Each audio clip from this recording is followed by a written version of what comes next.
السلام عليكم يا ابطال. من بعد ما ضبطنا اللوجيستيك اليوم غنبداو السلسله اللي كتسناها كلشي، سلسله الشوافريه في ايطاليا.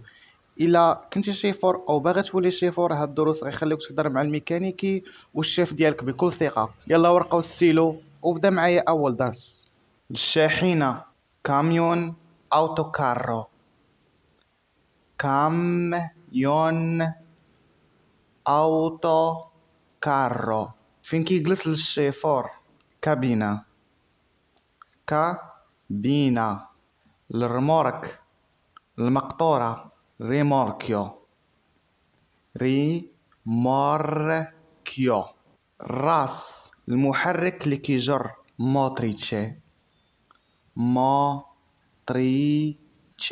المازوت، كاربورانتي، غازوليو. كاربورانتي، غازوليو. الرويضة، العجلة، رووتا، gomma. ruota. gomma. الأضواء، luci fari. luci fari. جمل مهمة قبل الانطلاق: فرازي أوتيلي، كنراقب الرويض البنوات. faccio il controllo delle gomme. faccio il controllo delle gomme. كنشوف الزيت والماء. controllo l'olio e l'acqua.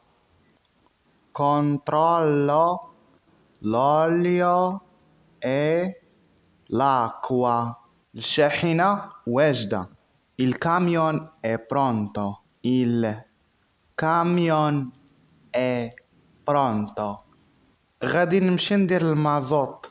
vado a fare gasolio. vado a fare gasolio. تبارك الله عليكم، هادو كانوا اول كلمات في عالم الشاحنات. الدرس الجاي غنهضروا على وثائق والاوراق اللي خاصك ضروري تعرفهم قبل ما تزيد. الا كتشوفني في تيك توك تابونا وتدخل اليوتيوب، راه فيه الفيديو كامل ومنظم. والا كتشوفني في يوتيوب فعل الجرس باش يوصلك الدرس جوج غدا ان شاء الله. تلاو.